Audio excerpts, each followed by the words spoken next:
Welcome to IFAStories, where ancient wisdom meets modern storytelling. Step into the sacred world of Ifa, the Yoruba spiritual system, where every tale carries the power of divination, destiny, and deep cultural insight.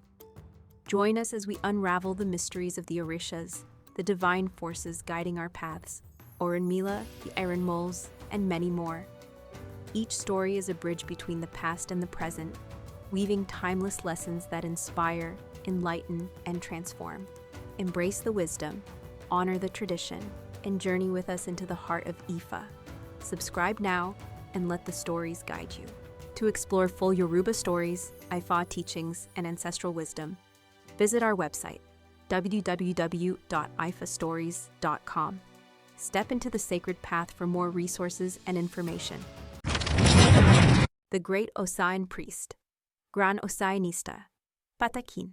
There was a great Bàbáláwo who was also a powerful Sainista, living in a distant land that he ruled alone. At that time, the ruling Odu was Ògbè Wéñé, who deeply wished for this renowned Bàbáláwo to be brought to his kingdom. He sent for him several times, but the Bàbáláwo did not come, until Òṣún visited his house and spent the entire day with him, which he enjoyed very much. When night fell, Òṣún gathered the òkpèlè and the Ifa, tying them all inside a handkerchief. The next morning, after breakfast, as she was leaving, Òṣún invited him to walk her to the exit gate. They walked until they reached the riverbank, where the Bàbáláwo could not cross because he had no òkpèlè to consult. Òṣún then told him that she had the òkpèlè inside the handkerchief, along with the divination tray. He performed a consultation, and so they continued walking until they arrived at the king's palace. When Ògbè Wéñé saw him, he said that he desired three things. First, to know if there would be war. Second, he wanted his army to be victorious. Third, he wanted to know how to recognize his own soldiers.